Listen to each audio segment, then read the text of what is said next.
إن الحمد لله نحمده ونستعينه ونستغفره ونعوذ بالله من شرور أنفسنا ومن سيئات أعمالنا من يهده الله فلا مضل له ومن يضلل فلا هادي له وأشهد أن لا إله إلا الله وحده لا شريك له وأشهد أن محمدا عبده ورسوله يا أيها الذين آمنوا اتقوا الله حق تقاته ولا تموتن إلا وأنتم مسلمون يا أيها الناس اتقوا ربكم الذي خلقكم من نفس واحدة وخلق منها زوجها وبث منهما رجالا كثيرا ونساء واتقوا الله الذي تساءلون به والأرحام إن الله كان عليكم رقيبا يا أيها الذين آمنوا اتقوا الله وقولوا قولا سديدا يصلح لكم أعمالكم ويغفر لكم ذنوبكم ومن يطع الله ورسوله فقد فاز فوزا عظيما وإن خير الكلام كلام الله وخير الهدي هدي محمد صلى الله عليه وسلم وإن شر الأمور محدثاتها وكل محدثة بدعة وكل بدعة ضلالة وكل ضلالة في النار أما بعد. Donc on est tous réunis aujourd'hui et puis ça me fait plaisir en réalité d'être là, puis on a des invités aujourd'hui parce que nous on fait des cours chaque semaine ici. Donc aujourd'hui Abdel Jalil nous a dit on va inviter quelques personnes pour ceux qui sont intéressés de connaître certaines choses sur l'islam. Donc on va leur faire une petite introduction sur la religion musulmane. Donc c'est ça ce qu'on va faire aujourd'hui, Inch'Allah. On va essayer de vous donner une petite présentation sur qu'est-ce que c'est les choses de base de la religion musulmane. Ok? Puis à partir de ces informations-là que vous allez avoir, par la suite ça va être plus facile pour vous de savoir exactement qu'est-ce que ça signifie d'être musulman, qu'est-ce que ça signifie cette religion-là, et puis de faire un choix par la suite plus éclairé si jamais Dieu vous guide à l'islam. Donc comme ça vous êtes capable de faire un choix éclairé qui est basé sur une connaissance et une compréhension plus claire. Donc pour commencer, le mot islam, qu'est-ce que ça signifie? C'est un mot arabe. L'arabe c'est une langue sémitique, un peu comme l'hébreu, l'araméen. C'est les mêmes racines de l'origine, c'est la même origine. Okay? Et c'est un mot arabe qui veut dire la soumission. Donc quand quelqu'un vous dit qu'il est musulman, ça vient du mot arabe muslim, qui veut dire soumis. Quelqu'un qui a accepté de soumettre son corps et son âme à Dieu, le créateur de l'univers. Et Dieu en islam, en arabe, on l'appelle Allah subhanahu wa ta'ala, Allah. Et Allah c'est Dieu. C'est comme tu dis par exemple en espagnol, on dit Dios. En allemand on dit Gott, en anglais on dit God, et puis en arabe on dit Allah. Donc quand on parle de Allah, on parle de Dieu, le Créateur. C'est le même Dieu que celui que tous les prophètes de Dieu ont enseigné de croire en lui. Que ce soit par exemple, que ce soit Noé, que ce soit Moïse, Abraham, Jacob, Isaac, Salomon, David, Jésus, tous les prophètes que Dieu a envoyés, qui sont mentionnés dans l'Ancien Testament, sont tous des prophètes qu'on considère comme étant des musulmans. Pourquoi? Parce qu'ils se sont soumis à Dieu. D'accord? Donc pour nous, comme on a expliqué, il y a une religion que Dieu a commandé à l'humanité de suivre. Pas deux, pas trois, pas quatre, pas cinq, pas six, une seule religion. Et on va vous expliquer qu'est-ce que ça signifie tout ça. Donc, l'islam il est basé sur un témoignage. Allah. En français, A-L-L-A-H. Allah. Allah. Ok? Bon, l'islam c'est basé sur un témoignage de la foi. Ce témoignage de foi c'est La ilaha illallah Muhammad Rasulullah. Ça veut dire quoi? Ça veut dire qu'il n'y a rien qui mérite d'être adoré excepté Allah subhanahu wa ta'ala, excepté Dieu, le créateur, le maître de l'univers. Et c'est ça qui fait c'est ce témoignage-là qui a été enseigné par tous les prophètes de Dieu. C'est-à-dire La ilaha illallah, il a été enseigné par tous les prophètes, qu'il n'y a rien d'autre que Dieu qui mérite d'être adoré. Ok? Et c'est ça le message fondamental de tous les prophètes. Tous les prophètes que Dieu a envoyés à l'humanité, ils ont tous commencé, quand ils ont appelé leur peuple à la fois, ils ont tous commencé par leur expliquer ça, que c'est seul Dieu qui est le créateur et c'est lui seul qui mérite d'être adoré. D'accord? Et c'est ça qui fait la différence entre l'islam et toutes les fausses religions, toutes les autres religions.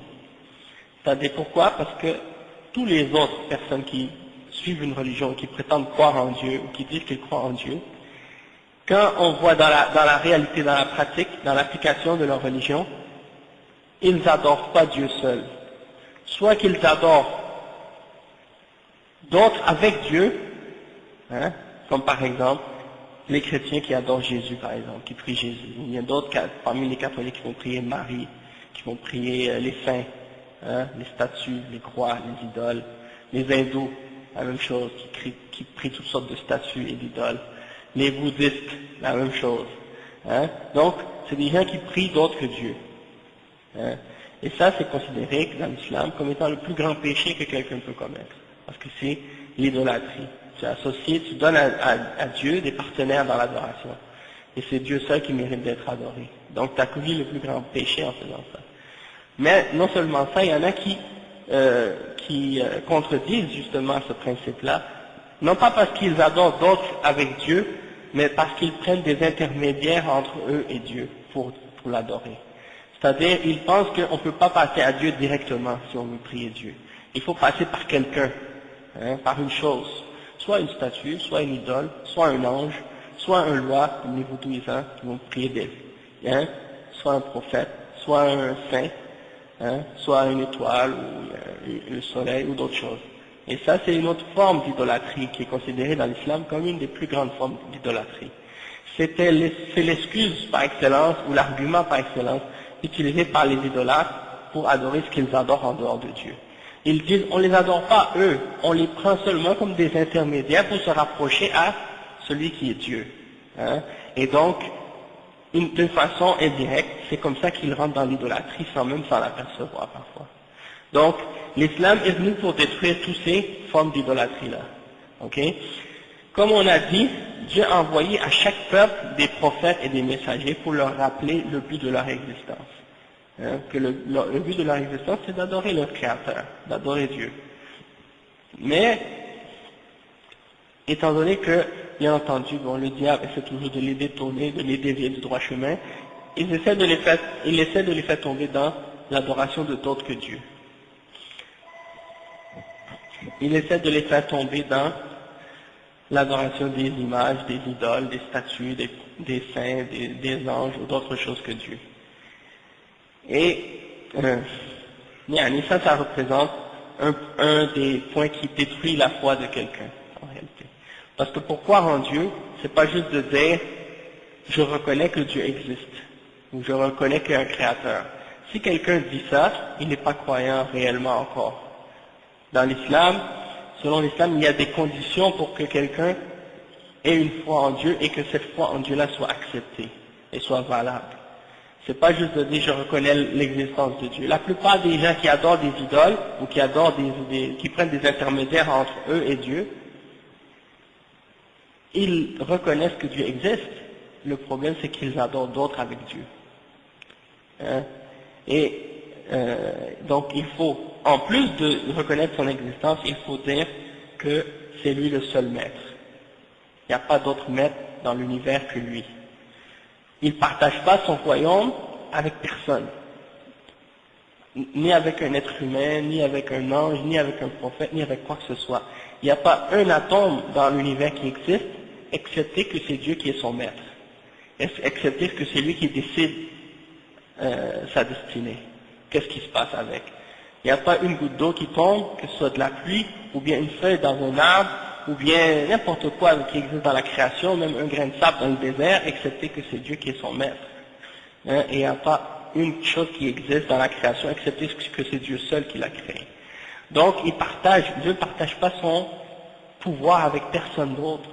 Et il n'y a personne qui partage quoi que ce soit avec lui dans la création, dans le fait de donner à la création sa subsistance, le fait de transformer, le fait de contrôler tout ce qui est dans l'univers. C'est Dieu seul qui fait ça. Mais bien entendu, dans certaines croyances, il y a des gens qui mettent ou qui donnent à Dieu des partenaires dans ces choses-là. Soit qui croient que par exemple Dieu a un fils et qu'il contrôle d'autres choses aussi avec Dieu dans l'univers, des choses comme ça. Ça, pour nous, c'est considéré comme une forme d'idolâtrie. Que même si tu dis je reconnais l'existence de Dieu, le fait de croire que d'autres contrôlent le monde avec Dieu, c'est considéré comme une forme d'idolâtrie qui fait que ta foi en Dieu est incorrecte. En plus de ça, donc, comme j'ai dit, c'est pas suffisant seulement de reconnaître son existence et c'est pas suffisant non plus de dire que c'est lui seul qui est le créateur et le seul maître. Il faut, en plus de ça, comme j'avais expliqué, croire que c'est lui seul qui mérite d'être adoré. Tu ne dois pas prier d'autre que lui. Tu ne dois pas craindre d'autre que lui. Tu ne dois pas aimer d'autre que lui. Tu ne dois pas mettre ta confiance en autre que lui. Tu ne dois pas sacrifier un animal, excepté si tu le fais pour lui seulement. Hein? Tu ne dois pas, par exemple, jeûner pour autre que lui. Tout ce que tu fais, tu ne dois pas te prosterner devant autre que lui. Tu ne dois pas t'incliner devant autre que lui. Hein? Tu dois le prendre lui comme maître absolu et l'adorer lui seul et uniquement. C'est-à-dire, tu ne dois pas vouer tes adorations ou ton culte à autre que lui. Si tu offres à autre que Dieu une de ces formes d'adoration-là, hein, eh bien, tu as commis une acte d'idolâtrie. Hein, comme le fait de prier, comme j'ai dit tout à l'heure, à Jésus, ou bien à Marie, ou à un loi, ou un saint, des choses comme ça. Ça, c'est considéré comme des formes d'idolâtrie par rapport à ce que Dieu a enseigné aux prophètes. Il n'y a aucun prophète que Dieu a envoyé à l'humanité qui a dit aux hommes, priez d'autres avec Dieu, ou passez par d'autres pour aller à Dieu, ou des choses de ce genre. Hein? Et même certains chrétiens, par exemple, qui disent que, soi-disant dans l'évangile, Jésus aurait dit, je suis le chemin, je suis la voie, nul ne va au Père que par moi. Hein? Et ça, ils l'ont interprété en voulant dire que pour aller à Dieu, il faut passer par Jésus pour adorer Jésus, pour aller à Dieu. Ça, c'est une fausse compréhension qu'ils ont de cette parole-là. Pourquoi? Parce que si tu veux aller, Jésus, il parle à son peuple et il dit, si vous voulez aller à Dieu, vous devez passer par moi. Dans quel sens? Dans le sens que si vous voulez arriver à Dieu, vous devez m'obéir en tant que prophète, en tant que celui qui vient vous montrer le droit chemin. Et vous devez suivre mon exemple. Et l'exemple de Jésus, c'était quoi? Est-ce que l'exemple de Jésus, c'était de prier à lui-même ou bien de prier au Créateur? Hein? Donc Jésus lui-même, il disait, mon Dieu est votre Dieu. Hein? Mon maître est votre maître. Donc Jésus lui-même, il sait très bien que c'est pas lui le créateur de l'univers. Il sait très bien qu'il y a un maître, il y a un créateur au-dessus de lui. Et il nous dit que si tu veux aller à Dieu, tu dois suivre son exemple.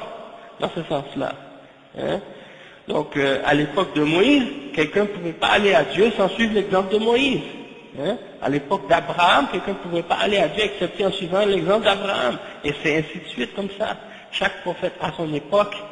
Hein? Et donc, on doit suivre l'exemple du prophète.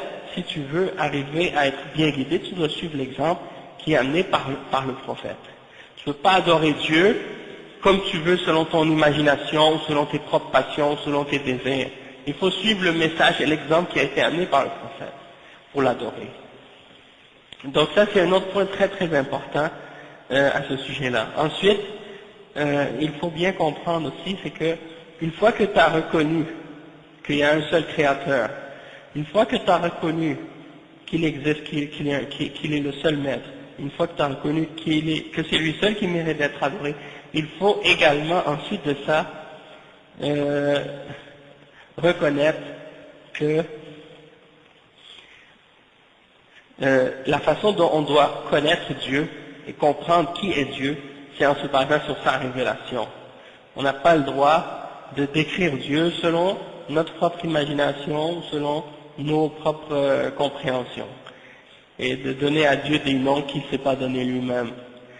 En d'autres mots, on ne doit pas donner à Dieu des caractéristiques ou des qualités humaines, et on ne doit pas donner aux êtres humains des caractéristiques divines. Parce que si tu fais ça, tu mélanges entre le créateur et la créature. Ça veut dire que pour toi, tu vas commencer à adorer la créature au lieu d'adorer le créateur. Ou bien, tu vas, donc par exemple, des exemples de ça, si quelqu'un par exemple dit, oui moi je crois en Jésus, que Jésus il connaît l'invisible, ou que Jésus par exemple a le pouvoir de pardonner les péchés, ou qu'il a le pouvoir de créer, ou des choses comme ça. Si tu dis ça à propos de Jésus, tu as donné à Jésus des qualités de Dieu que Jésus lui-même n'a jamais accepté de se donner. Quand on a demandé à Jésus, par exemple, bon maître, que dois-je faire pour avoir la vie éternelle? Il a dit, ne m'appelle pas bon, seul Dieu est bon. Hein? Quand un homme est venu lui demander quand viendra l'heure, ce sera quand l'heure du jugement dernier? Jésus a répondu, il a dit, nul ne sait l'heure, hein? ni les anges, ni le Fils, hein? Seul Dieu connaît l'heure. Et donc, quand ça c'est écrit dans l'Évangile, les chrétiens même jusqu'à aujourd'hui, c'est pour dire que ceux qui prétendent qu'il y a trois dieux en un, Dieu le Père, Dieu le Fils, Dieu le Saint-Esprit, et que ces trois-là forment un seul, alors c'est une contradiction de leur part, puisque comment le Père peut savoir quelque chose et le Fils l'ignorer en même temps alors que les trois sont la même personne? C'est quelque chose d'incompréhensible et c'est quelque chose d'absurde en réalité et de contradictoire. C'est pour ça que, en réalité, Jésus est un homme, un être humain envoyé par Dieu pour le peuple d'Israël. Et il était un prophète respecté et un des rapprochés de Dieu. Il n'y a pas de doute là-dessus, sauf qu'il est juste un être humain. Il n'est pas Dieu ou il n'est pas un fils de Dieu. Ok? Même si les gens l'appellent fils de Dieu maintenant. Mais quand tu demandes à quelqu'un, n'importe qui, même à un prêtre ou à un pasteur, n'importe qui, est-ce que Dieu a une femme? Il va dire non. Alors, dis-lui, comment il a eu son fils? Est-ce qu'il a eu son fils par des rapports charnels avec une créature? Est-ce qu'il y a eu un échange de chromosomes?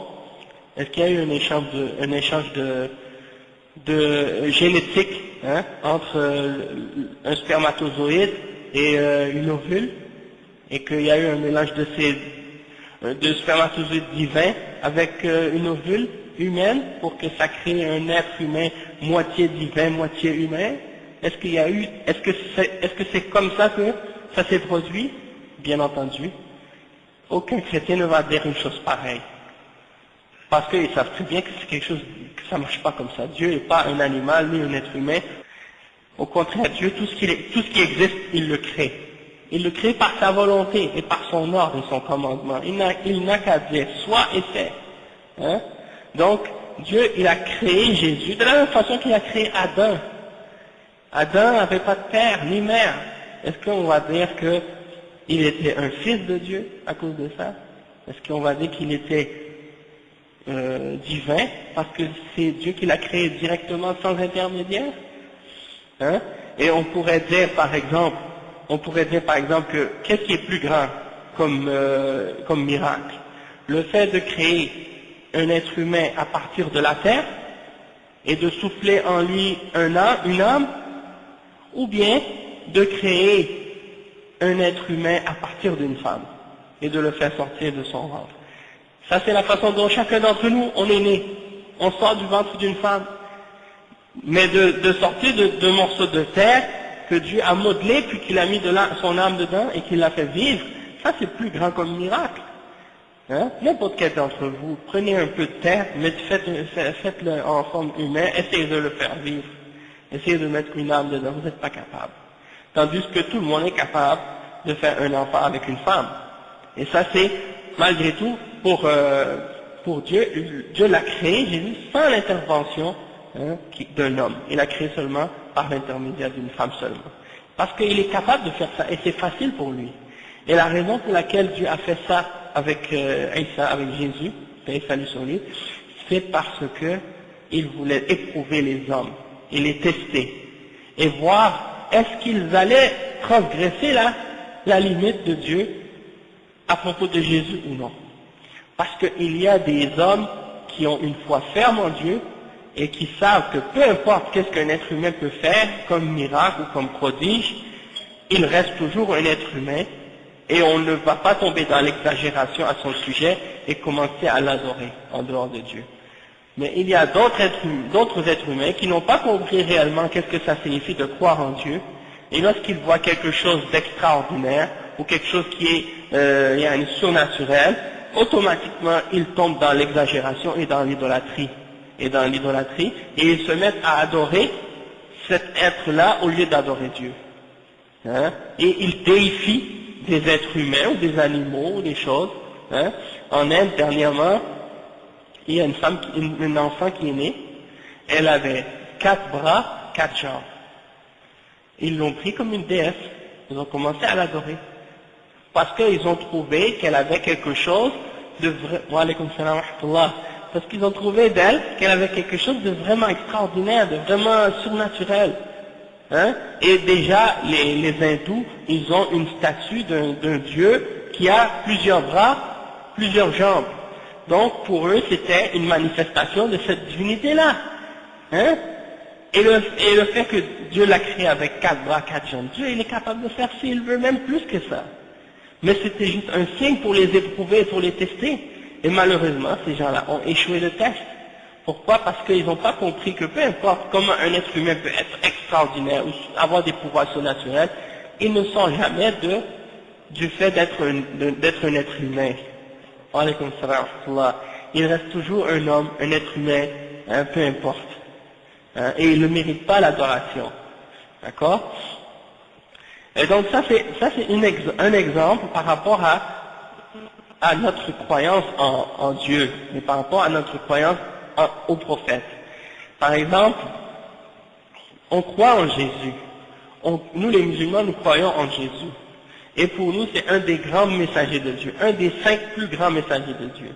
Hein? Ok, Noé, après c'est Abraham, après c'est Moïse, après c'est Jésus, après c'est le prophète Mohammed. Donc pour nous, ça c'est les 5 plus grands. Et Jésus, c'est un de ces 5-là. Donc c'est un des plus importants parmi les prophètes. Et on croit en lui. Et on croit au miracle qu'il a fait. Et on croit en sa naissance miraculeuse également. Et on reconnaît tout ça. Toutefois, le fait qu'il ait fait des miracles, ça ne prouve pas qu'il est Dieu. Parce qu'il y a Moïse qui a fait des miracles aussi. Hein? Il a pris son bâton, il a frappé la mer et ça s'est ouvert en deux.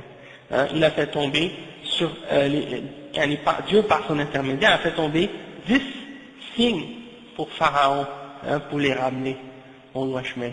Hein? Le fleuve qui est devenu en sang, les grenouilles et beaucoup d'autres fléaux qui sont tombés sur l'Égypte. Hein? Et ça c'est un exemple. Et il y a aussi le rocher, quand il a fait frapper le rocher, puis il y a 12 sources qui sont sorties du rocher pour abreuver tout le monde. Et il y a beaucoup d'autres exemples comme ça. Il y a d'autres prophètes aussi qui ont fait d'autres miracles. Chaque prophète a ses miracles. Mais ces miracles-là, ils les font par la permission de Dieu. C'est pas eux-mêmes qui décident de le faire quand ils veulent. C'est la même chose pour Jésus. Hein? Aussi, ils disent par exemple le fait qu'il est né sans père. On a expliqué tout à l'heure que le fait qu'il soit né sans père, ça ne prouve pas qu'il est Dieu ou fils de Dieu également. Hein? Parce que quand même, il reste un être humain qui mange, qui boit, qui dort, qui va aux toilettes, hein, comme tout le monde.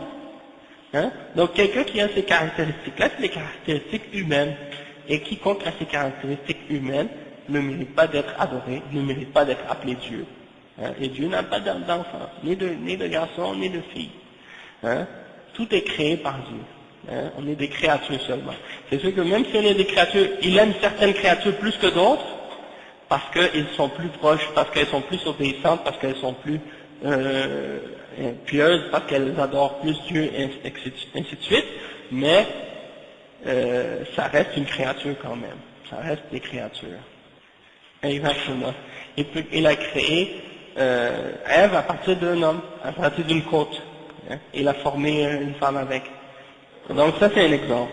Et aussi, quand on dit, donc ça c'est le fait de donner à un être humain des caractéristiques divines, c'est une forme d'idolâtrie. Ça fait tomber les hommes dans l'idolâtrie. Ou bien le fait de donner à, wa alaykoum salam wa rahmatullah, ou bien le fait de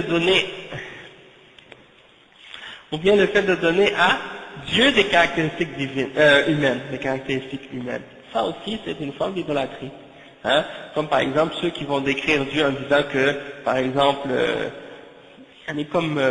comme on trouve dans la Bible, les Juifs ont décrit Dieu en disant que il a créé les cieux et la terre en 6 jours, puis le 7e jour il s'est reposé. Et ça c'est d'attribuer à Dieu le repos. Et ça implique qu'il était fatigué ou qu'il était faible ou qu'il n'avait pas la toute-puissance. Et ça c'est interdit d'affirmer une chose pareille à Dieu. C'est pour ça qu'on trouve dans le Coran que Dieu, il a créé les cieux et la terre en 6 jours, hein, et il n'a senti aucune fatigue. Donc ça veut dire que Dieu, lui, il ne dort pas, il ne se fatigue pas, il n'a jamais faim, il n'a pas besoin de rien, il se suffit à lui-même, hein, tout a besoin de lui, rien ne peut exister sans lui, hein, c'est lui le Tout-Puissant et l'Absolu, ainsi de suite. Donc, on n'a pas le droit de donner à Dieu des caractéristiques des êtres humains ou des animaux, et on n'a pas le droit de donner aux créatures des attributs et des caractéristiques divines. Parce que si tu mélanges les deux, tu mélanges entre le créateur et la créature, et automatiquement ça va faire tomber les gens dans l'idolâtrie. Et c'est ça ce qui s'est produit dans le christianisme, ça qui s'est produit dans le judaïsme, c'est ça ce qui s'est produit dans l'hindouisme, le bouddhisme et les autres croyances qui existent parmi les êtres humains. Et puis, bon, dans les croyances comme aussi chez les animistes, hein, un peu comme les vaudouisants en Haïti et les autres, c'est la même chose. Hein, ils ont pris, au lieu, comme je lisais un livre sur le vaudouisme il n'y a pas longtemps, qui expliquait le vaudouisme, il voulait essayer d'expliquer le vaudouisme, donc il disait par exemple, le vaudouisme c'est une religion comme le christianisme, comme les autres religions, il y a des anges, il y a des êtres qui existent, qui sont invisibles, ainsi de suite, et ils les prennent comme des intermédiaires entre Dieu et entre eux-mêmes et Dieu, pour communiquer avec Dieu. Et nous, dans l'islam, on sait que il y a les anges qui existent, il y a des mondes invisibles qui existent, c'est vrai, il y a les anges, et il y a un autre monde invisible qui existe aussi, qui ne sont pas des anges, qu'on appelle des djinns. Et ceux que ces gens-là adorent en réalité, les vaudouisants, ils n'adorent pas les anges, ils adorent les djinns. Hein? Parce que les djinns sont différents des êtres humains, c'est des esprits invisibles, des êtres invisibles. Sont différents des anges, sont différents des êtres humains. Et il y en a qui sont bons, il y en a qui sont mauvais parce qu'ils ont une liberté de choix et de conscience aussi, comme les hommes. Et ils vont être jugés comme les hommes eux aussi. Hein? Donc, mais certains parmi eux sont bons, d'autres sont mauvais. Et ceux qui sont mauvais, c'est ceux qu'on appelle les diables. Hein? Et ceux qui sont bons, il y en a parmi eux qui sont chrétiens, il y en a qui sont juifs, il y en a qui sont musulmans, comme les êtres humains normaux.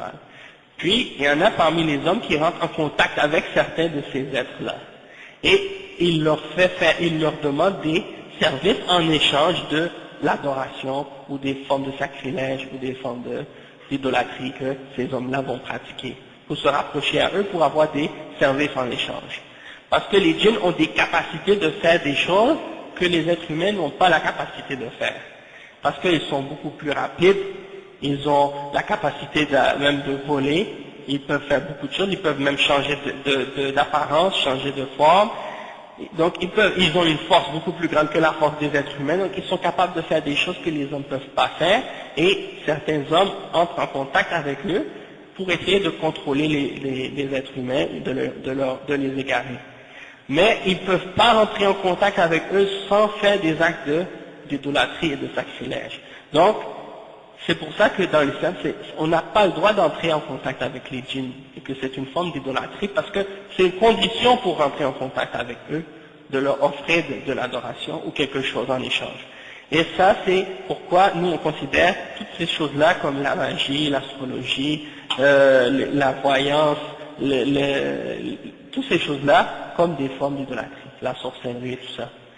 C'est des choses qui existent, elles sont vraies, sauf qu'elles sont toutes interdites. D'accord? Et Dieu les a interdits clairement. Même si certains parmi les hommes l'utilisent ou ils le pratiquent, hein, même si c'est pas pour faire de mauvaises choses. Certains vont dire, ouais, il y en a qui le font, le bouddhisme pour le bien, il y en a qui le font pour le mal. Même si tu l'utilises pour le bien, du moment que tu offres à autre que Dieu une forme d'adoration, tu deviens un idolâtre, tu sors de la foi. Donc ça, c'est quelque chose qui est très important à comprendre. Donc, ça c'est, disons, un des principes et une des aspects fondamentaux du message de l'islam qu'on vous a expliqué aujourd'hui. On n'est pas rentré encore dans les détails de la pratique religieuse, puis les différents aspects, mais quand même, on a fait le tour des principes de base de la foi, en ce qui concerne la foi en Dieu, des choses comme ça. J'ai pas expliqué les 6 piliers de la foi encore. C'est-à-dire les 6 piliers de la foi, c'est quoi? Le premier, c'est la foi en Dieu. On en a parlé. Après, c'est la foi en les anges. Il faut croire que les anges existent. On a parlé des djinns, mais ça rentre dans les 6 piliers. C'est-à-dire, après les anges, il y a les prophètes. Il faut croire aux prophètes. Ensuite, il faut croire aux livres sacrés que Dieu a révélés, la Torah, l'Évangile et le Coran.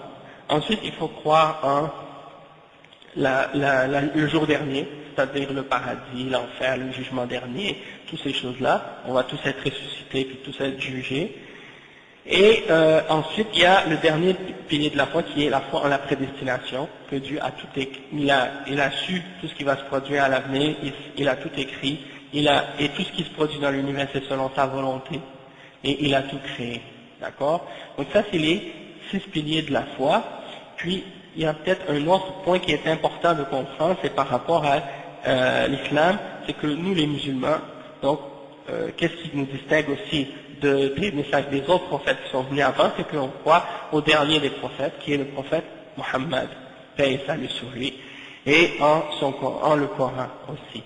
Et pour vous expliquer un petit peu qui était le prophète, sallallahu alayhi wa sallam, c'est que le prophète Mohammed sallallahu alayhi wa sallam est un des descendants d'Abraham par son fils Ismaël, qui vivait dans la région de l'Arabie. Et il y a de cela 1429 ans environ, il est né, peut-être 1400, il est devenu prophète à 40 ans, donc, c'est ça. Donc il est né dans les années 1400 quelque chose, ou 1300 quelque chose, vers la fin de 1300. Et il a commencé, premièrement, au début, bien entendu, c'est à 40 ans qu'il est devenu prophète. Et il est né parmi les Arabes, une des tribus des Arabes, qui était la tribu la plus noble, la tribu de Quraysh, qui vivait à la Mecque. Et la Mecque, je ne sais pas si on n'a pas de photo ici malheureusement, mais il y a, à la Mecque, c'est une des terres saintes, un des lieux saints de l'islam, on appelle ça Mecca en arabe. Il y a à cet endroit-là, si vous voyez dans la mosquée là-bas, au centre de la mosquée, il y a une maison en forme comme de cube, entourée d'un drap noir. Cette maison-là, c'était la première mosquée, le premier lieu d'adoration qui avait été construit sur la terre, et il est construit par Abraham et son fils Ismaël. Et donc, c'est à cet endroit-là que cette maison-là, elle est construite. D'accord? Et c'est un des lieux saints avec la mosquée de la Palestine, à Jérusalem. Donc, à Jérusalem, c'est un autre lieu saint, et la Mecque, c'est un autre lieu saint. Donc, il est né là-bas. À l'époque d'Abraham, cette mosquée a été construite pour l'adoration du Dieu unique. Il n'y avait pas d'idole, il n'y avait rien, c'était Dieu seul qu'on adorait là-bas. Mais avec le temps, le message d'Abraham a été oublié, comme c'est le cas souvent pour d'autres choses qui se produisent, par exemple chez d'autres peuples, dans d'autres régions.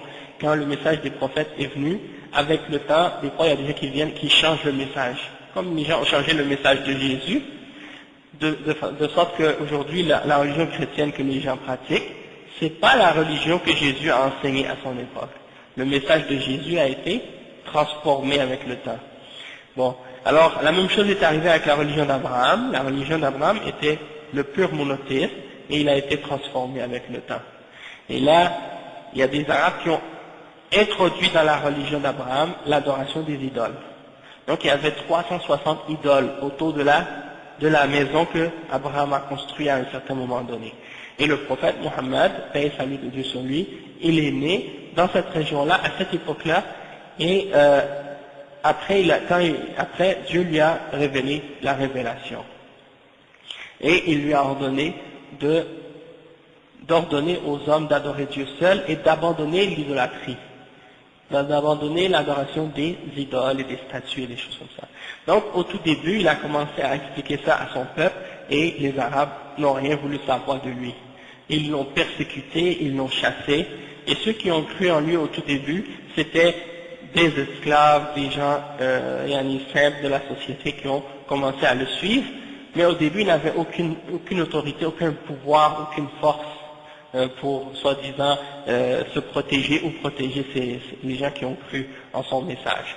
Donc il se faisait persécuter, il se faisait souvent maltraiter, et il cherchait quelqu'un qui allait le défendre pour continuer la propagation de son message, l'islam. Et qu'est-ce qui est arrivé, c'est que avec la persécution, ils sont partis, certains des compagnons sont partis en Éthiopie pendant quelque temps pour que la pression soit moins dure, moins forte, parce que là-bas il y avait un roi qui était plus pacifiste ou plus ouvert. Ils sont restés là-bas un certain temps, puis à un certain moment donné, la pression était tellement dure sur le prophète à la Mecque qu'ils ont même essayé de le tuer. Ils ont même voulu le tuer. Alors, là, Dieu a ordonné au prophète Mohammed sallallahu alayhi wa sallam de quitter la Mecque et d'aller à une autre ville, qui est la ville de Médine. Et à cette ville-là, il y a des gens qui ont commencé à accepter le message de l'islam et qui ont vraiment commencé à donner un support au prophète sallallahu alayhi wa sallam. Donc là, ça veut dire qu'à partir de ce moment-là, le message de l'islam et les musulmans ont commencé à être de plus en plus forts. Et là, il est arrivé beaucoup de choses par la suite. Des gens ont commencé à rentrer dans l'islam de plus en plus. Et jusqu'à ce que, par la suite, le prophète sallallahu alayhi wa sallam est retourné à la Mecque avec une armée. Et il est rentré à la Mecque. Et qu'est-ce qu'il a fait? Il a détruit toutes les idoles qui étaient autour de la Kaaba. Il les a détruites toutes, une par une, avec un bâton. Et il récitait les paroles que Dieu lui a révélées en faisant ça. La vérité est venue, le faux s'en est allé. Certes, ce qui s'en va, c'est le faux. Hein. Donc il a détruit toutes ces 360 idoles qui étaient autour. Hein. Et donc, ça c'est pour dire que le message du messager, c'était fondamentalement d'expliquer aux êtres humains qu'ils ont été créés pour adorer Dieu et que tout ce qui est adoré en dehors de Dieu par les êtres humains, c'est quelque chose qui est faux et c'est de l'idolâtrie et donc il ne faut pas l'adorer, il faut s'écarter de l'idolâtrie et des messages des hommes qui appellent à l'idolâtrie ou à adorer d'autres que Dieu. Donc, qu'est-ce que je vous ai expliqué là? C'est un petit résumé, hein, parce que en fait, le message du prophète sallallahu alayhi wa sallam, il a duré 13 ans à la Mecque, après qu'il soit devenu prophète, et 10 ans à Médine. Hein? Donc ça s'est passé sur une période de 23 ans, et le Coran a été révélé pendant ces 23 années-là. Hein? Et Dieu faisait descendre des révélations sur le prophète à chaque occasion pour lui expliquer, pour lui dire comment agir dans différentes situations, dans différentes circonstances, et à la fin de sa vie, le Coran a été complété, et les compagnons l'ont mémorisé, et ils ont également mis ça par écrit, et c'est le Coran qui existe encore jusqu'à aujourd'hui. Il y a une copie ici, je vais vous montrer après peut-être. Donc c'est pour vous faire comprendre que ça c'est le dernier prophète qui est venu à l'humanité, et tout le monde tous les hommes ont le devoir de croire en lui et d'accepter sa prophétie. Mais une chose qui est très importante, c'est que pour nous les musulmans, on n'a pas le droit de faire la même chose que les chrétiens font qu'est-ce que les chrétiens ont fait avec Jésus. C'est-à-dire, on n'a pas le droit d'adorer le prophète Mohammed, c'est la paix de Dieu soit sur lui, et on n'a pas le droit non plus de lui offrir un culte ou de le vénérer ou de faire son image ou de le prier à lui ou des choses comme ça.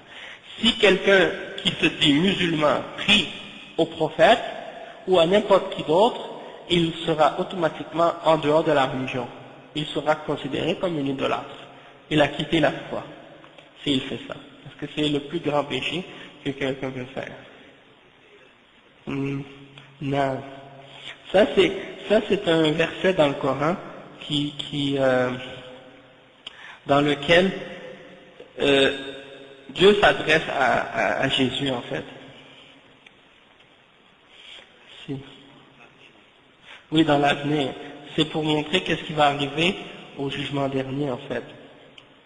Rappelle-le le moment où Allah dira: Ô Jésus, fils de Marie, est-ce toi qui a dit aux gens, prenez-moi ainsi que ma mère pour deux divinités en dehors d'Allah, il dira, gloire et pureté à toi. Il ne m'appartient pas de déclarer ce que je n'ai pas le droit de dire. Si je l'avais dit, tu l'aurais su, certes. Tu sais ce qu'il y a en moi, et je ne sais pas ce qu'il y a en toi. Tu es en vérité le grand connaisseur de tout ce qui est inconnu. Je ne leur ai dit que ce que tu m'avais commandé, à savoir adorer Allah, mon Seigneur et votre Seigneur. Et je fus témoin contre eux aussi longtemps que je fus parmi eux. Puis quand tu m'as rappelé, c'est toi qui fus leur observateur attentif, et tu es témoin de toutes choses. Si tu les châties, ils sont tes serviteurs. Et si tu leur pardonnes, c'est toi le puissant et le sage. Allah dira, voilà le jour où leur véracité va profiter aux véridiques. Ils auront des jardins sous lesquels coulent les ruisseaux pour y demeurer éternellement. Allah les a agréés et eux l'ont agréé. Voilà l'énorme succès. À Allah seul appartient le royaume des cieux, de la terre et de ce qu'il renferme, et il a le pouvoir sur toutes choses. Donc ça c'est pour rappeler au 116 dans Surat Al-Ma'idah jusqu'à 120, 116 à 120. Donc c'est pour dire que Jésus se désavoue des hommes qui l'ont adoré lui et sa mère. Hein? Et il a dit, moi j'ai jamais dit aux hommes de m'adorer moi, ou d'adorer ma mère. Hein? Si je l'aurais dit, tu l'aurais su. Il dit à Dieu, si je l'aurais dit, tu l'aurais su, tu sais ce qu'il y a en moi, mais moi je ne sais pas ce qu'il y a en toi. Donc c'est pour faire comprendre que Jésus lui-même, il n'a jamais prétendu être Dieu, ou n'a jamais dit aux hommes, adorez-moi. Hein? Et même dans la Bible, il y a plein de versets qui montrent que Jésus c'est une créature de Dieu. Hein? Et que c'est un prophète envoyé de Dieu. Regardez quand par exemple Jésus dit qu'il était dans le désert, dans le Nouveau Testament c'est écrit que Jésus était dans le désert, le diable est venu le tenter. Est-ce que le diable vient voir Dieu puis il veut le tenter? Tenter Dieu, le créateur de l'univers, des cieux et de la terre? Bien sûr qu'il ne peut pas faire ça. Parce que Dieu est tout puissant, c'est lui qui a créé le diable. Et Dieu est capable de détruire le diable s'il veut. Oui, souvent il dit ça. Mais regarde comme il faut ce verset, ce passage-là. Jésus vient, le diable vient voir Jésus et il dit, regarde cette ville. Si tu te prosternes à moi, je vais te donner tout ça. À qui appartient la terre et les cieux? À Dieu. Comment le diable dit à Jésus, je vais te donner ça? Si c'était Jésus qui était Dieu, il a dit, mais ça ne sert à rien de me prosterner devant toi, cette ville, elle m'appartient déjà, puisque c'est moi qui est Dieu. Hein? Il n'allait pas accepter de dire que Dieu lui dise, mais non, je vais te donner cette ville, hein? Et non seulement ça, Jésus lui répond par la suite, non, je ne me prosterne pas à personne d'autre que Dieu. Dieu a dit, tu ne te prosterneras devant personne autre que moi. Donc déjà, ça prouve que Jésus lui-même, il dit, non, l'adoration c'est à Dieu seul, et la prosternation c'est pour Dieu seul. Ça prouve qu'il n'est pas Dieu lui-même, il est une créature de Dieu, qu'il est un prophète de Dieu. Hein? Et la fin que tu dis, non, ça c'est son côté homme, ça c'est la balançoire là qu'ils utilisent pour essayer de jouer. Quand tu les prends d'un côté, ils disent non, il était, oui. Quand tu les prends d'un bas, ils disent non, quand il a dit ça, il était homme. Puis quand il voit une autre parole, il dit ah ça c'est parce qu'il disait ça quand il était Dieu, là il était homme. Mais est-ce qu'il était, s'il était vraiment Dieu et qu'il était tout le temps, il devait être tout le temps Dieu, pas juste Dieu des fois puis des fois pas Dieu, hein? Sinon ça fait pas de sens. Donc l'idée que Dieu rentre dans un homme, ou dans une mouche, ou dans une vache, ou dans un singe, ou dans un chien, ou des choses comme ça, nous on rejette ça complètement. Dieu il se mélange pas avec une créature. Dieu c'est Dieu, la créature c'est la créature. Le créateur c'est le créateur, la créature c'est la créature. Et les deux sont séparés, ils ne se mélangent pas, un ne rentre pas dans l'autre, hein, et un ne devient pas l'autre. La mouche ne devient pas Dieu, Dieu ne devient pas la mouche, hein, ainsi de suite. Hein? Parce qu'on est tous des créatures, on est tous des êtres créés par Dieu. Hein? Et ça c'est juste un exemple, il y a plein d'autres exemples. Juste un instant, ok Jamal. Moïse, il adorait qui? Il adorait Jésus? Non. Abraham, il adorait qui? Il adorait Jésus? Non. Noé, il adorait qui? Il adorait Jésus? Non. Salomon, David, Jacob, Isaac et tous les autres, est-ce qu'ils ont déjà prié à Jésus dans leur vie? Est-ce qu'ils nous ont déjà dit à quelqu'un, ton Dieu c'est Jésus? Jésus disait lui-même, le Dieu de mon Dieu est le Dieu de mes pères, Abraham et Jacob et Moïse et Isaac et tout. Donc ça veut dire, le Dieu de Jésus, c'est le même Dieu que le Dieu de Moïse, c'est le même Dieu que le Dieu d'Abraham, c'est le même Dieu que le Dieu d'Isaac et de Jacob, et de tous les prophètes, et c'est le même Dieu que le Dieu de Mohammed, sallallahu alayhi wa sallam, et que la paix, le salut de Dieu soit sur tous les prophètes. Il n'y a pas deux dieux, ou il n'y a pas un Dieu pour chaque prophète, il y a un seul Dieu pour tous les prophètes, et c'est un seul messager qui a été envoyé pour toute l'humanité à la fin. Mais ça change rien. Le testament que Dieu a pris avec Abraham, l'alliance qu'il a pris avec Abraham, et qu'il a pris avec Moïse, avec les autres prophètes, c'est la même alliance, elle ne sera jamais brisée, cette alliance-là. Elle ne peut pas se briser. C'était de faire un sacrifice. Mais ça fait pas de sens. Déjà premièrement, parce que premièrement, Dieu, il ne peut pas mourir. Donc, de dire que Dieu s'est fait tuer et que Dieu est mort, déjà ça c'est une contradiction. Oui, mais le Fils, c'est Dieu, hein? Le Fils c'est Dieu, donc s'il est mort, ça veut dire que Dieu est mort. Oui, mais les trois sont un, tu vois? Donc tu comprends? Exactement, les trois sont un. Et non seulement les trois sont un, mais ils disent que les trois sont égaux et éternels. C'est-à-dire, le Père n'est pas venu avant le Fils, et le Fils n'est pas venu avant le Père. Les trois ont toujours existé éternellement. Donc, en principe, nous on dit que lorsqu'un homme, il a un fils, c'est sûr qu'il est venu avant son fils. Hein? Mais là, eux, ils disent non, ça c'est un Fils éternel et un Père éternel. Et un esprit soi-disant éternel. Pour nous, l'Esprit Saint, c'est l'ange Gabriel. Hein? C'est parce que Dieu envoie souvent on voit dans la Bible, c'est écrit, et Dieu envoya son esprit. S'il envoie, est-ce qu'il s'envoie lui-même? Hein? Comment il envoie quelque chose, puis c'est lui? Non, on voit clairement que l'Esprit Saint, c'est pas Dieu, puisque c'est Dieu qui l'envoie. Donc, l'Esprit Saint, ouais, c'est ça. Ça, c'est un autre exemple. Il y a beaucoup de choses. C'est parce que quand on est chrétien, écoutez, moi-même on était tous chrétiens presque ici, sauf quelques-uns d'entre nous, on a tous grandi dans le christianisme. Puis, c'est sûr qu'on a eu l'éducation chrétienne. On entend parler de Jésus depuis qu'on est tout petit, et on nous dit Jésus est comme ça, Jésus est comme ça, Jésus est comme ça. Tant qu'on n'a pas entendu quelqu'un dire le contraire, on est comme obligé de croire en ça, parce qu'on ne va pas jamais se remettre en question ou poser des questions sur les textes ou l'authenticité des textes et les autres choses de ce genre. Donc, on ne va pas se poser la question de façon aussi rationnelle. Parce qu'il y a des gens qui s'imaginent que si on n'est pas chrétien, en dehors du christianisme, il n'y a pas de salut.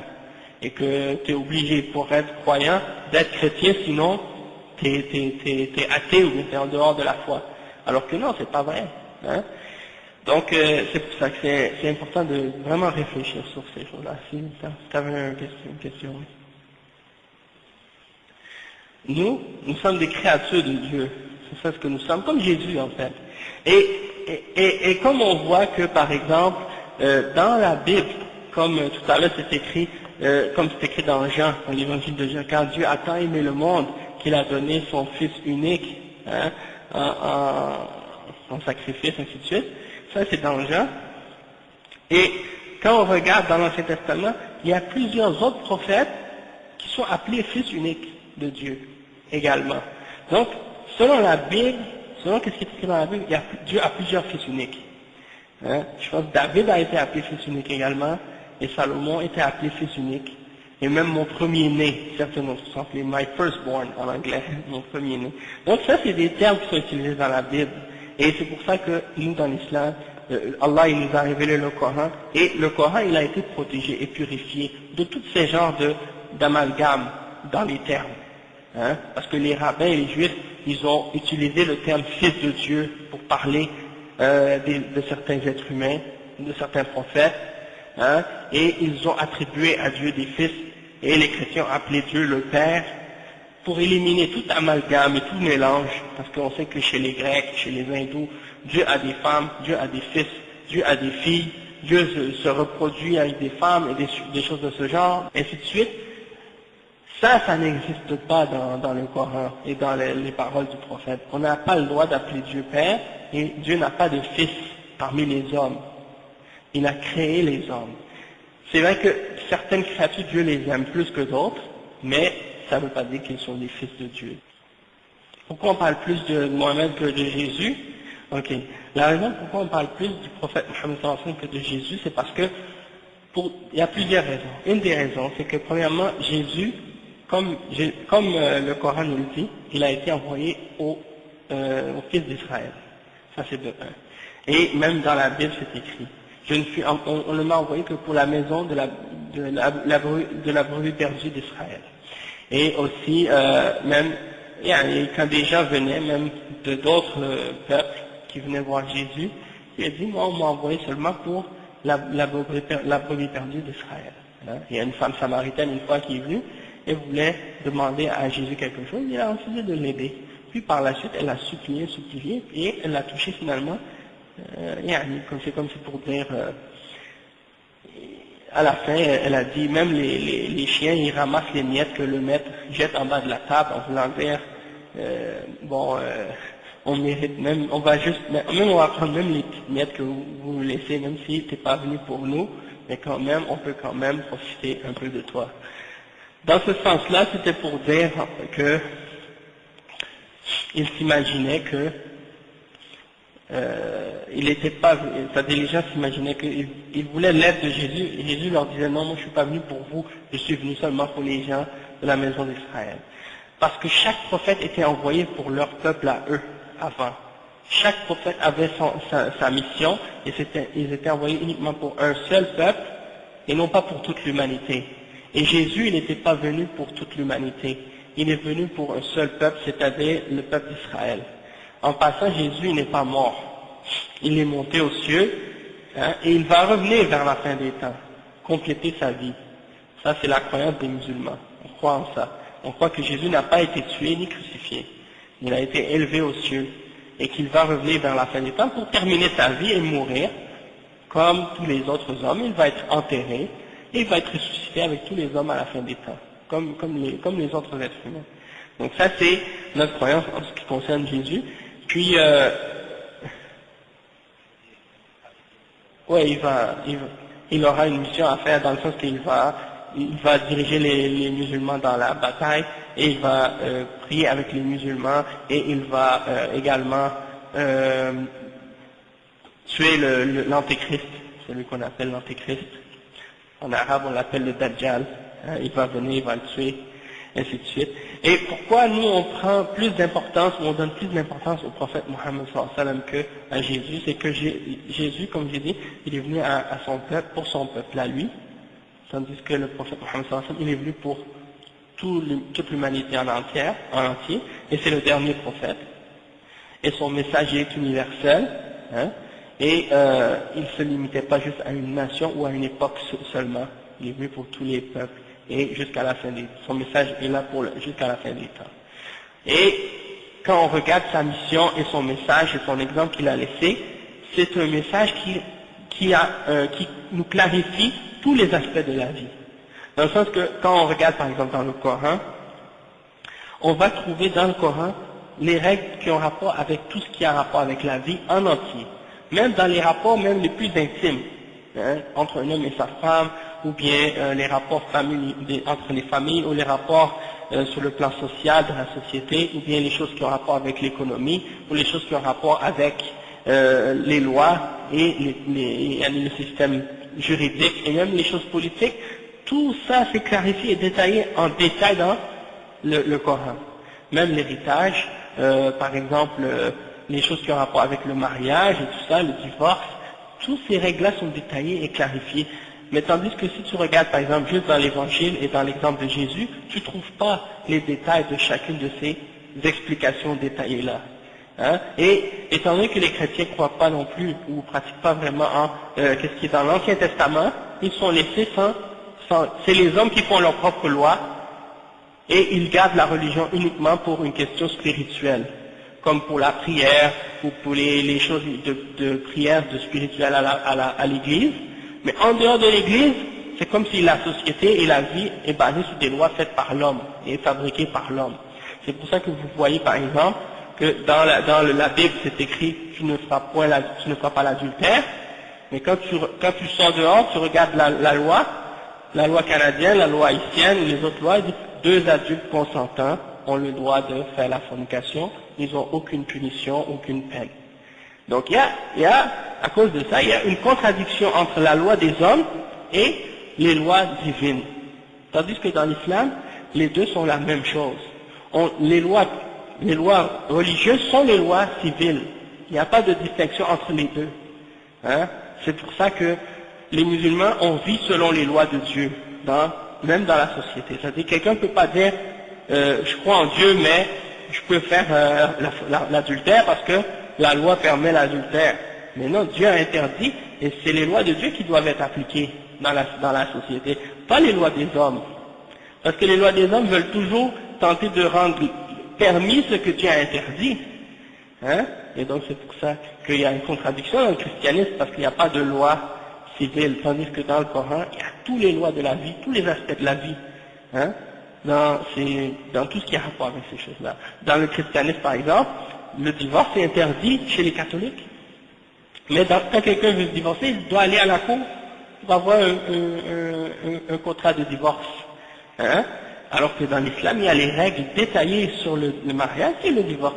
Et tout est clarifié. Il n'y a pas de séparation entre le civil et le religieux. Hein? Donc c'est pour dire que la religion, que le dernier message que Dieu a amené à l'humanité, c'est le message du prophète Mohammed sallallahu alayhi wa sallam, et il est complet. Et il est parfait. Contrairement, disons, à ce que les hommes ont fait du message de Jésus après Jésus. Ils ont déformé son message. Ils ont changé sa religion. Il n'est pas resté tel qu'il était. Jésus n'était pas venu pour amener une nouvelle religion aux Juifs, mais juste pour les ramener au judaïsme, ou bien, disons plutôt, au message de tous les prophètes, de Moïse et des autres prophètes. Il est venu pour les ramener à la pureté de la religion, mais eux, ils ont refusé de croire en lui. Souvent, les Juifs, c'était comme ça. Chaque fois qu'un prophète leur venait pour les ramener au droit chemin, eux, ils refusaient de le croire, ils refusaient de l'accepter, et ils essayaient de le tuer, à chaque fois. Comme ils ont fait pour Jésus.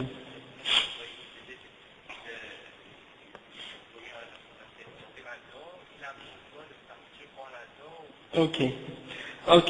Donc, pour la première question, par rapport au fait que Jésus aurait dit à ses disciples à la fin de sa vie, allez de toutes les nations et propager ma parole et la bonne nouvelle, ainsi de suite. Si on retourne au texte, au manuscrit qui existe par rapport à l'évangile aujourd'hui, les commentateurs de l'évangile ont dit que ces passages-là dans l'évangile, si je ne me trompe pas, c'est l'évangile de Marc, et l'autre, je ne me rappelle plus. En tout cas, ces passages-là dans l'évangile sont les passages qui ont été rajoutés. C'est des passages qui ont été rajoutés. Ils ne sont pas dans les plus anciens manuscrits du Nouveau Testament. Ça, c'était juste un aspect ou une partie de la réponse. C'est pas ça ce que je te dis à propos des textes des manuscrits du Nouveau Testament. C'est pas moi qui l'a dit. C'est pas moi qui l'a inventé. C'est les commentateurs de la Bible qui sont eux-mêmes des chrétiens qui disent ça. Ça c'est de un. Deuxièmement, vous avez dit que Paul de Tarse, ouais, je l'ai pas amené avec moi, je l'ai pas amené les vins, hein, je l'ai à la maison moi aussi. Deuxièmement, Paul de Tarse n'était pas un disciple de Jésus, il n'a jamais connu ni vu Jésus durant sa vie. D'accord? C'était un rabbin juif de nationalité romaine, ok? Il avait la nationalité romaine en tout cas. Et il torturait les chrétiens. Les premiers, disons, il n'y avait pas encore le christianisme, puisque le mot chrétien n'existait pas encore à l'époque. La religion chrétienne, ça n'existait pas non plus. Les premiers qui ont cru en Jésus priaient aux mêmes endroits que les Juifs. Et Paul est venu après que Jésus ait été relevé aux cieux, et il a commencé à se mélanger aux apôtres de Jésus. Il a dit, j'étais sur le chemin de Damas, et j'ai entendu une voix qui m'a dit, pourquoi me persécutes-tu? Et soi-disant, il est revenu à eux et il a dit, ça y est, j'ai cru en Jésus moi aussi. Les gens l'ont pris pour un disciple, mais il n'est pas un disciple. Il n'a jamais vu Jésus, ni entendu Jésus de sa vie, il n'a jamais rencontré Jésus non plus. Et étant donné qu'il a étudié le judaïsme avec un des plus grands rabbins de l'époque, il connaissait bien les enseignements de l'Ancien Testament aussi, et il connaissait aussi la philosophie grecque et autres, puisqu'il avait étudié aussi ces choses-là. Donc il s'est mélangé aux apôtres et il leur parlait, il connaissait la religion, il a fait en fait sa propre religion. C'est le christianisme tel qu'on le connaît aujourd'hui, le vrai fondateur de cette religion-là, c'est pas Jésus, c'est plutôt Paul. C'est lui qui est le vrai fondateur du christianisme. Et les 14 lettres qu'il a écrites aux différentes églises qui étaient un petit peu partout, en fait, c'est elles qui composent, qui forment les bases de la religion chrétienne, qui sont une grosse partie de l'évangile que les chrétiens suivent aujourd'hui. C'est les lettres de Paul.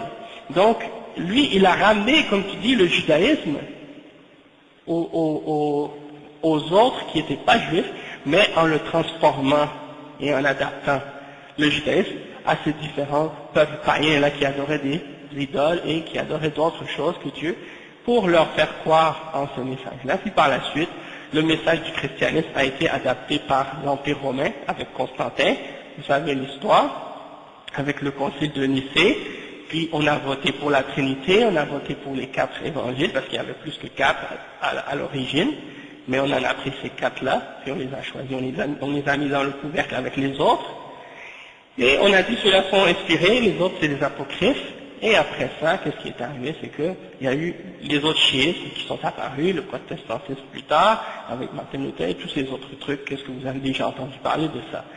Donc c'est pour dire que Jésus n'a jamais dit vraiment d'aller aux autres nations et d'enseigner aux autres nations, et c'est Paul lui-même qui a fait ça, et les passages qui mentionnent ça dans l'évangile sont des ajouts, clairement, d'accord? Ouais. Ah oui, la dernière question, la prédestination. Oui, ok, ouais, d'accord. La question de la prédestination, c'est qu'on n'a pas le choix d'y croire si on est un croyant en Dieu. Si on...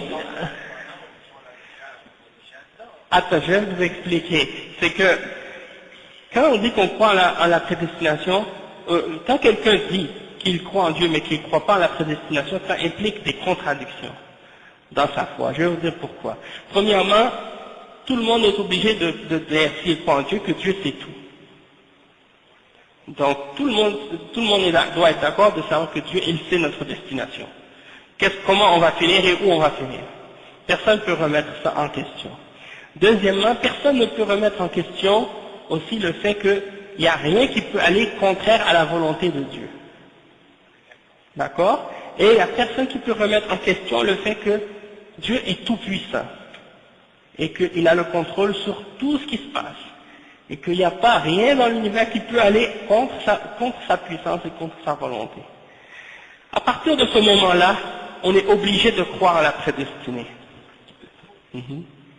Ouais, c'est vrai. Et ça, c'est des choses importantes aussi que tu rajoutes. C'est vrai que Dieu, il est sage aussi. Il est juste et il est bon, comme tu dis. Donc, tout ça, et en plus, il est tout puissant, il est omniscient et il a une volonté qui est au-dessus de toutes les volontés. D'accord? Donc ça, c'est tout ça ensemble, ça nous aide à comprendre la question.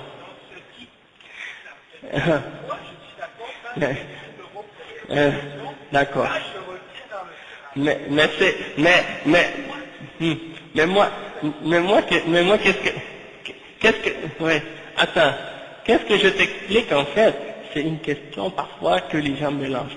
C'est que tu as bien dit que qu'est-ce que tu n'acceptes pas, c'est que Dieu te dise voilà ta destinée.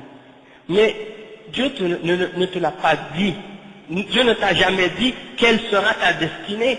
Et il ne t'a pas dit est-ce que tu seras au paradis ou en enfer. Il t'a seulement dit une chose: obéis-moi, soumets-toi à moi, suis mes messagers et suis la révélation. Et tu auras comme récompense le résultat que tu mérites. Et si tu ne le fais pas, tu vas aller en enfer. Alors, obéis-moi et écarte-toi de ce que je t'ai interdit.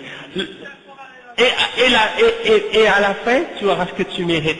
Mais Dieu, il le sait déjà. et il l'a déjà prédestiné, et il l'a non seulement su, il l'a écrit, et il a voulu. Non, puisque toi tu sais pas, même en sortant d'ici, qu'est-ce qui va t'arriver. Donc c'est pour te dire que, étant donné que tu sais pas ce qui va t'arriver demain, ou même dans 5 minutes, tu peux pas prétendre à l'injustice, parce que la destinée est uniquement connue d'Allah, de Dieu seul, et elle fait, toi, un secret, elle est invisible pour toi, tu vois. Bien sûr, tu as une volonté toi aussi. Exactement, tu as la volonté et tu as une capacité de choisir aussi. Donc Dieu t'a donné ça. Exact. Non, pas du tout. Attends une minute. Il y a deux extrêmes au sujet de cette question. Il y a ceux qui ont dit Dieu nous force. On n'a aucune liberté. Tout ce qu'on fait, c'est Dieu qui nous force à le faire et on n'a aucune volonté de le faire et on est obligé de le faire puisque c'est Dieu qui nous force à le faire. Et donc ils disent, ces gens-là, que si moi je décide de lui donner un coup de poing ou si moi je viens de te frapper, tu ne peux pas me blâmer moi parce que c'est Dieu qui m'a demandé de le faire. Hein? Et ça c'est faux et on peut lui prouver qu'il ment. Pourquoi? Parce que Dieu a interdit de faire du mal aux autres par l'intermédiaire de ses prophètes et de ses messagers.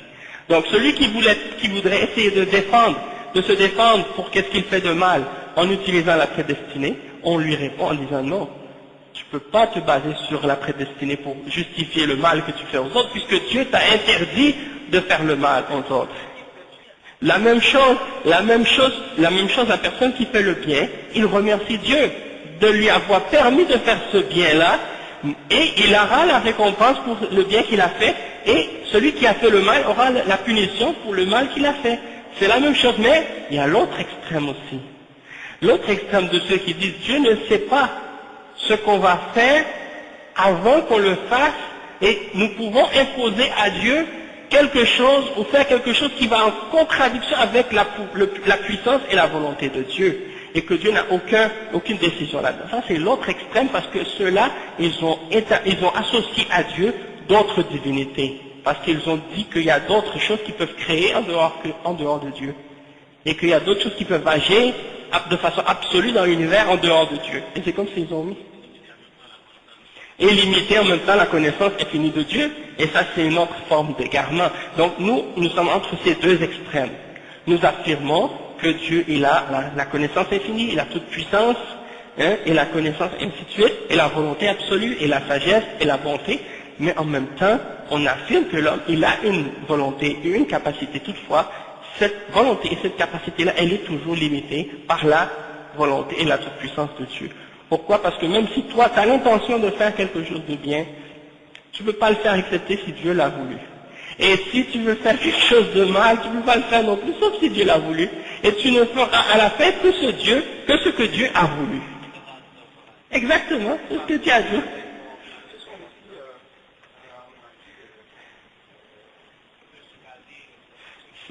C'est ça, c'est pas pareil. L'évangile, tel qu'elle a été transmise aujourd'hui, et les livres que les chrétiens suivent aujourd'hui comme religion, elles n'ont pas été transmises et préservées de façon authentique et de façon fiable. Déjà, on ignore qui les a écrits, et on ignore les manuscrits qu'on possède qui sont par exemple en grec, on ignore qui les a traduits. Donc, ça déjà, ça met un gros point d'interrogation sur l'authenticité de ces textes-là. Parce que pour nous, avant même de connaître par exemple l'authenticité d'une des paroles attribuées au prophète, que la paix et le salut de Dieu soient sur lui, le dernier prophète, il faut savoir qui l'a transmis et quel est son nom, et est-ce qu'il était vraiment une personne honnête et fiable à cette époque-là, et ainsi de suite. Donc ça c'est des exemples. Il n'y a pas de moyen dans le christianisme de vérifier l'authenticité des gens qui ont transmis la parole de Jésus. Ça c'est de un. Et c'est des témoignages de personnes qui parfois n'étaient même pas des témoins eux-mêmes. Comme Luc, quand il commence son évangile, il dit « Il m'a semblé bon, cher Théophile, hein, d'après ce que j'ai recueilli, des témoins qui ont vu et entendu les choses qui sont arrivées, de te faire un récit, et ainsi de suite. » Donc, lui-même Luc, on ne sait même pas s'il s'appelle Luc premièrement, Et Matthieu, on ne sait pas si c'est Matthieu qui l'a écrit, son évangile. Et Jean, on ne sait pas si c'est Jean qui l'a écrit. Et Marc, on ne sait pas si c'est Marc qui l'a écrit. Pourquoi? Parce qu'il n'y a nulle part dans le texte où Marc a signé son nom. Il n'y a nulle part dans l'évangile, dans aucun des évangiles où ces gens-là ont signé leur nom nulle part. Mais on a déduit que c'était peut-être eux. Il n'y a aucune preuve de ça. Et on voit que c'était des gens qui disent avoir pris certains d'entre eux ont recueilli les témoignages de d'autres personnes. Donc, ça prouve qu'ils n'étaient pas des témoins eux-mêmes. Et certains chrétiens disent que c'était des apôtres qui étaient inspirés. Encore là, on voit qu'il n'y a pas d'inspiration parce que Luc lui-même, il dit, il m'a semblé bon. Ça veut dire qu'il le fait de sa propre décision. C'est lui-même qui choisit de le faire. C'est pas quelque chose il dit pas comme Dieu m'a inspiré de vous dire ça, ainsi de suite et autres. Non, c'est une parole qu'il dit de lui-même. Et il reste que les autres livres aussi, on ne peut pas vérifier non plus, sauf peut-être même les lettres de Paul. Bon, pour les lettres de Paul, je ne sais pas. Mais une chose est certaine, c'est que les 4 évangiles, il y a des gros doutes sur leur authenticité, et les autres livres en dehors des 14 lettres de Paul, comme l'Apocalypse et les autres, on ne sait pas vraiment qui. C'est écrit que Jean, mais on ne sait pas si c'est le même Jean que le Jean des évangiles, ou si c'est un autre Jean. Donc, beaucoup de... Je ne sais pas vraiment, mais même l'Ancien Testament aussi, il y a beaucoup de points d'interrogation sur l'authenticité de ces textes-là. Mm-hmm. Pour l'homme qui cherche la vérité, qui cherche le chemin,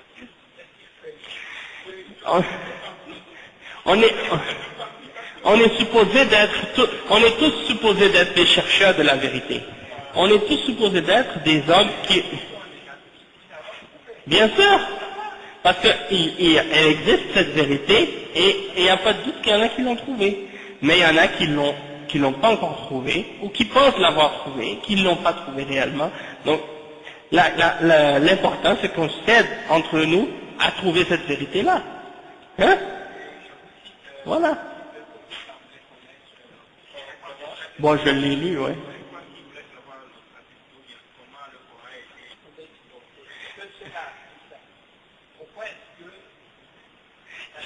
Oui, pour eux, c'est sûr qu'ils vont dire ça, puisqu'ils ne croient pas en une vérité, ils ne croient pas en une chose qui est absolue. Ils disent, étant donné que, bon, eux, ils ont leur Dieu, et ça pour eux, c'est leur vérité, et eux, ils ont leur Dieu, et ça pour eux, c'est leur vérité, et donc, on veut satisfaire tout le monde, chacun avec sa petite vérité de son côté, tandis que l'islam dit, il y a une vérité qui est au-dessus de toutes les autres. Et c'est ça ce qui dérange, parce que, hein?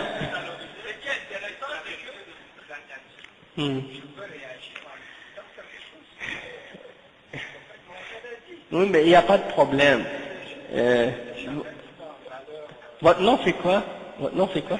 Omer. Bon, le problème, tout ce qu'on a dit depuis le début, l'important de comprendre, c'est le but de notre présentation, puis de notre explication aujourd'hui, tout ça, c'était principalement de vous expliquer en fait les bases de notre religion, les principes de cette religion-là, qu'est-ce que ça signifie d'être un musulman, et en quoi, qu'est-ce que ça implique, et comment on comprend, nous, la foi en Dieu, selon l'islam. Donc, on a essayé de vous expliquer ça le mieux possible, et si vous prenez le temps d'y réfléchir, puis de comprendre, puis d'essayer d'apprendre encore un peu plus, parce que la vie est longue, Inch'Allah, et si Dieu veut, vous aurez le temps d'y repenser encore. On n'a pas construit Roma un jour, hein, donc on peut laisser à d'autres occasions aussi le temps pour en reparler, d'accord? Donc, mais c'était juste pour dire qu'à partir de là, maintenant, vous avez, disons, une petite base que même beaucoup de musulmans ne connaissent même pas eux-mêmes sur l'islam. Hein. Vous savez aujourd'hui des choses sur la religion musulmane que beaucoup de musulmans ignorent eux-mêmes à propos de la religion musulmane. Donc, à partir de cette connaissance-là, maintenant, dans l'avenir, ça va vous aider peut-être à mieux analyser les choses par rapport aux musulmans, parce que dans les pays musulmans, vous avez des gens qui adorent les tombes, vous avez des gens qui adorent les morts, qui leur offrent des formes d'adoration et de culte, hein, et il y a des sortes de pèlerinages qui sont faits dans certains pays musulmans pour des morts, pour des tombes, pour des saints.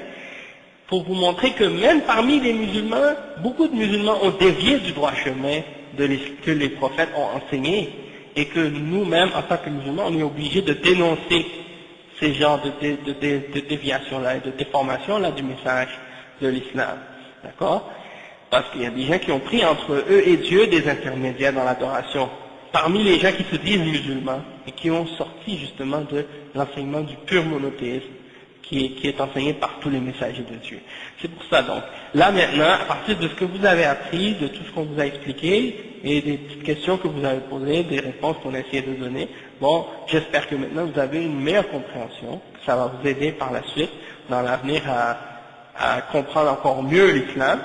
Et quand vous allez parler avec vos amis, vous allez pouvoir peut-être même parfois les corriger sur certaines fausses notions qu'ils ont, ou bien des préconceptions qu'ils ont, qui sont incorrectes par rapport à l'islam. Et puis donc c'est ça, on va s'arrêter à ce point-ci, parce que nous on a notre cours hebdomadaire qu'on fait d'habitude chaque samedi et dimanche, et donc on va le commencer. Si vous voulez rester pour écouter, il n'y a pas de problème, c'est libre à vous. Hein? Donc on va s'arrêter ici pour ce cours. Subhanakallah wa bihamdika ashhadu an la ilaha illa anta astaghfiruka wa atubu ilayk.